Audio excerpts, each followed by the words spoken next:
नमस्कार मित्रों, आइए आज हम बात करते हैं संज्ञा के बारे में। आप सभी शुरू से पढ़ते आ रहे हैं, कक्षा थर्ड से पढ़ते आ रहे हैं संज्ञा, है ना। संज्ञा शब्द को इंग्लिश में नाउन कहते हैं, सभी जानते हैं आप, है ना। इस शब्द का यदि टुकड़ा करें तो सम प्लस ज्ञा इसका टुकड़ा होता है ना। सम्यक रूप से ज्ञान कराने वाली, सम्यक का मतलब होता है संपूर्ण, ठीक है। इस शब्द का शाब्दिक अर्थ देखें तो इसका मतलब होता है किसी का नाम। किसी का नाम का मतलब है जो भी आपको इस वातावरण में, आपके सम्मुख, आपके परोक्ष जो भी वस्तु दिखाई दे रही है आपको, चाहे वो मनुष्य हो, चाहे वो पशु हो, चाहे वो कोई भी भौतिक संसाधन हो, जो भी आपको चीज दिखे वो सारी संज्ञा ही होती है। कहने का मतलब किसी का भी नाम, जैसे आपके पास आप बैठे हो, आप घर में बैठे हो तो घर, मकान, पेन, कॉपी, किताब, बैग, आपका चश्मा, आपके कपड़े, आप स्वयं, आपका नाम, जो भी आपको दिखे वो सब का सब संज्ञा शब्द हैं। अर्थात जिस किसी का नाम होता है वह ही संज्ञा शब्द होता है, ठीक है। अब बात करते हैं हम परिभाषा के बारे में। तो देख लीजिएगा, किसी व्यक्ति, वस्तु, स्थान, जाति, गुण या भाव के नाम को संज्ञा कहते हैं। किसी व्यक्ति विशेष हो जाएगा, है ना, व्यक्ति में देख लीजिए, वस्तु हो जाएगी, स्थान हो जाएगा, जाति हो जाएगी, है ना। जाति का मतलब संपूर्ण जाति, कहने का मतलब कोई जो वर्ग समूह होता है उनके बारे में बताते हैं, इसमें बताऊंगा मैं आपको आगे। गुण या भाव अर्थात कोई भी मनोदशा है या फिर कोई गुण है, दोष है ना, दशा है, अवस्था है, उनके बारे में आपको पूरी जानकारी दूंगा मैं, है ना। भाव या अवस्था मतलब किसी व्यक्ति या वस्तु की भाव, दशा, दोष, अवस्था, उनके बारे में, ठीक है ना। तो क्या परिभाषा हो गई? व्यक्ति, वस्तु, स्थान, जाति, गुण या भाव के नाम को संज्ञा कहते हैं। उदाहरण देख लीजिएगा, जैसे राम, गीता, हिमालय, चेतक, पुरुष, बचपन, शहर, भीड़, पुस्तक, महीना, पशु, घोड़ा आदि इसके उदाहरण हैं। आपको जब भेद पढ़ाऊंगा तब सब सारा समझाऊंगा आगे, है ना। अब आते हैं संज्ञा के भेद। संज्ञा के जो भेद होते हैं वो 3 होते हैं, सभी जानते हैं आप। मुख्यतः 3 भेद ही होते हैं, लेकिन अर्थ के आधार पर 5 भेद होते हैं, है ना। देखिए भेदों के बारे में। संज्ञा, इसके 3 भेद जो आप शुरू से पढ़ते आ रहे हो, व्यक्तिवाचक, जातिवाचक और भाववाचक। इसमें जो जातिवाचक है, जातिवाचक में वापस 2 भेद होते हैं, द्रव्यवाचक और समूहवाचक। द्रव्यवाचक को एक और नाम से जानते हैं, पदार्थवाचक। द्रव्य और पदार्थ में आप अच्छी तरीके से वाकिफ है इस शब्द से, है ना। दूसरा है समूह। समूह का मतलब कोई भी ग्रुप, गिरोह, है ना, बताऊंगा अभी आपको। समूह या इसका दूसरा नाम है समुदाय। तो समूह या वाचक या समुदायवाचक भी इन्हें कहते हैं। आइए संज्ञा का प्रथम प्रकार परिभाषा देखते हैं, व्यक्तिवाचक। व्यक्तिवाचक संज्ञा वह संज्ञा शब्द जिससे किसी व्यक्ति विशेष, वस्तु विशेष या स्थान विशेष के बारे में पता चलता है ना, या उनके नाम का बोध होता है ना। व्यक्ति विशेष का मतलब होता है किसी भी स्त्री या पुरुष का नाम विशेष, है ना। स्त्री या पुरुष, लड़का, लड़की जो भी होता है उनका नाम विशेष, जैसे राम, गीता, सीता, मोहन, रामलाल, मोहनलाल जो भी होते हैं, है ना, उनका नाम विशेष, उसे बोलते हैं व्यक्ति विशेष। उसके बाद में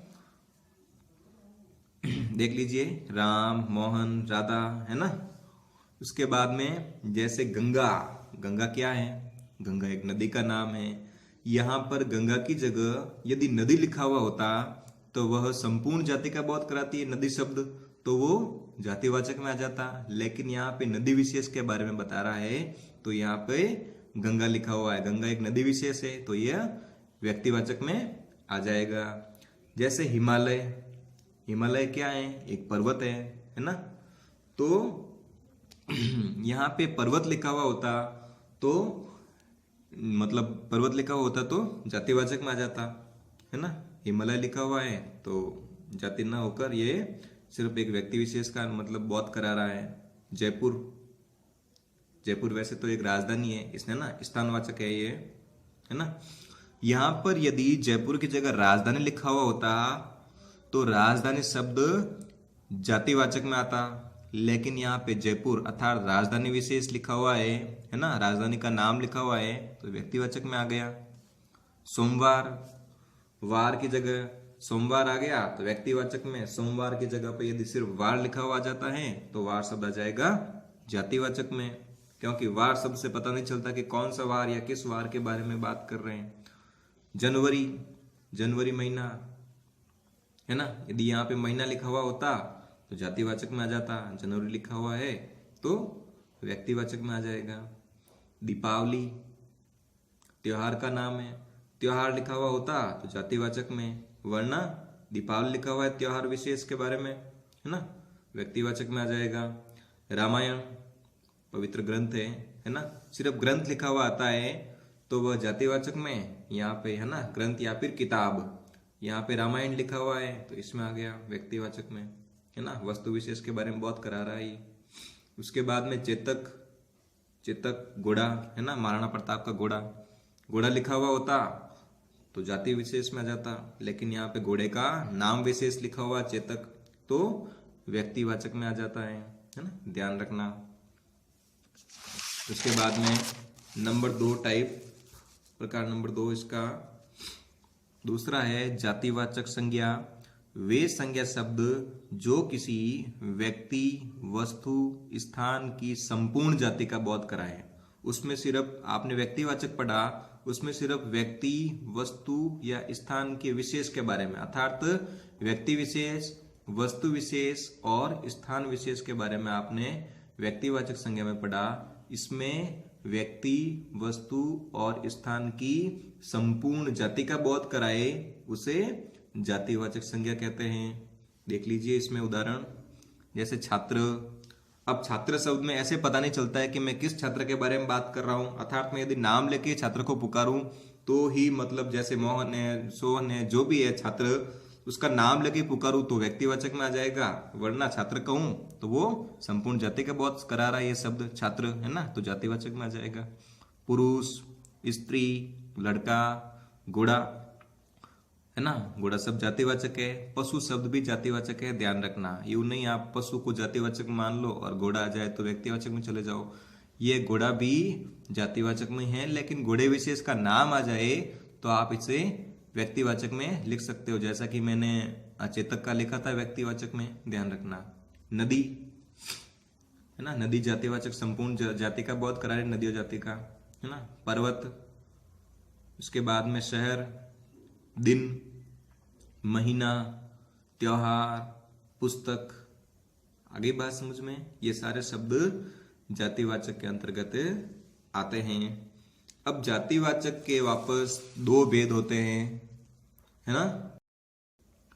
इसके वापस 2 भेद है, द्रव्यवाचक संज्ञा या फिर इसे पदार्थवाचक भी कहते हैं, ध्यान रखना। द्रव्यवाचक या पदार्थवाचक, है ना। देख लीजिए परिभाषा इसकी द्रव्यवाचक की। द्रव्यवाचक संज्ञा वे संज्ञा शब्द जिन्हें नापा या तोला जा सके, अर्थात नाप तोल की वस्तुएं, वे लिस्ट में लगभग वे वस्तुएं आती है जो आप बाजार से खरीदते हैं, है ना। आपको नाप तोल कर वो चीज प्राप्त होती है, दुकानदार आपको नाप तोल कर देता है। जैसे सोना, है ना, गोल्ड, सोना, चांदी, शक्कर, कोयला, पानी, दूध, पीतल, गुड़, केरोसिन। अब यदि मित्रों कई बार ऐसा होता है कि आपको मुख्यतः 3 भागों में से ही, जो इसके तो 3 प्रकार हैं, व्यक्तिवाचक, जातिवाचक और भाववाचक, इनमें से ही इन उदाहरणों के बारे में पूछा जाए कि जैसे शक्कर ले लिया कि शक्कर जो उदाहरण है वह संज्ञा के किस प्रकार अर्थात किस भेद का उदाहरण है। 3 भेद ही दिए हुए होते हैं तो आपको उसमें जातिवाचक लिखना है, और यदि 5 भेद दे रखे हो तो फिर आप उसमें द्रव्यवाचक संज्ञा लिख सकते हो, है ना, ध्यान रखना। उसके बाद में इसका दूसरा टाइप है वो है समूहवाचक, है ना। समूहवाचक संज्ञा, इसके अंतर्गत वे शब्द आते हैं जो किसी समूह का बोध कराए, है ना। समूह या फिर समुदाय का, अर्थात किसी ग्रुप का बोध कराए, किसी बटालियन का, है ना, बोध कराए, उसे बोलते हैं समूहवाचक। अतः एक से अधिक होने का बोध कराते हैं। जैसे कक्षा, कक्षा शब्द है, किसी एक बच्चे से तो बनती नहीं कक्षा। कक्षा में खूब सारे बच्चे होते हैं, है ना, खूब सारे विद्यार्थी होते हैं तब जाके कक्षा बनती है। सभा, सभा भी कोई एक व्यक्ति से तो नहीं बन सकती है ना, व्यक्ति का समूह होता है तब जाके सभा बनती है, व्यक्तियों का समूह होता है तब। समिति, ये भी इसका सिमिलर शब्द है, समानार्थी शब्द है समिति, ध्यान रखना। भीड़, भीड़ भी कोई एक व्यक्ति से तो बन नहीं सकती, व्यक्तियों का समूह होता है तब जाके भीड़ बनती है। झुंड, सेना, है ना। पुलिस, पुलिस शब्द भी समूहवाचक का शब्द है, ध्यान रखना, है ना। उसके बाद में जैसे कोई काफिला, है ना, जत्था, ऐसे शब्द भी आ जाए, टोली, है ना, उसे भी बोलते हैं, ध्यान रखना आप। उसके बाद में नंबर 3 टाइप है भाववाचक संज्ञा। वह संज्ञा शब्द जिससे किसी व्यक्ति या वस्तु के भाव, दशा, आकार, अवस्था आदि का बोध होता है, भाववाचक संज्ञा कहलाते हैं। किनकी? व्यक्ति या वस्तु की भाव, दशा, आकार या अवस्था के बारे में। जैसे बचपन, बचपन में जो मूल शब्द है मित्रों वो बच्चा है ना, ध्यान रखना। बच्चा है वो जातिवाचक का शब्द है, बच्चा से बचपन बन गया यहाँ पर, तो बचपन भाववाचक का हो गया, अर्थात व्यक्ति की दशा के बारे में बता रहा है या अवस्था के बारे में, है ना, व्यक्ति की अवस्था के बारे में ये बचपन बता रहा है। हरियाली, हरियाली शब्द में, है ना, हरी, हरी का मतलब हरा रंग है, उससे संबंधित है, तो हरियाली, है ना। उसके बाद में सच्चाई, सच, है ना, सच झूठ जो भी है देख लेना आप। वैसे ये विशेषण से बना हुआ शब्द है, भाववाचक बताऊंगा आपको, आगे पढ़ाऊंगा तब, है ना। सच्चाई। मिठाई, मिठाई से मिठास बनता है ना, ध्यान रखना, मिठाई से मिठास। उसके बाद में सुख, सुख और दुख है वो व्यक्ति की दशा होती है ना, अवस्था भी कह सकता है इसे। उसके बाद में ऊंचाई, ऊंचा, ऊंचा नीचा जो भी होता है वो आता है विशेषण में, है ना, विशेषण युक्त शब्द है भाववाचक का। उसके बाद में बुढ़ापा, बूढ़ा, बूढ़ा शब्द आ जाएगा जातिवाचक में, लेकिन बूढ़ा में जो आपा प्रत्यय मिला है उससे बुढ़ापा शब्द बना है, तो बुढ़ापा शब्द इसमें भाववाचक में आ जाएगा, है ना।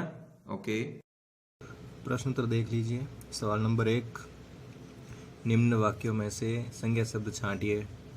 इसमें क वाक्य है, कालिदास श्रेष्ठ कवि थे। ख, यह मेरा घर है। ग, उस आम में मिठास नहीं है।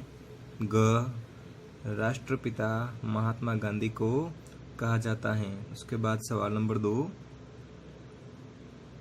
संज्ञा के भेद बताइए। भाववाचक संज्ञा की परिभाषा दीजिए। और सवाल नंबर 4, जातिवाचक संज्ञा के 2 उपभेदों के नाम बताइए।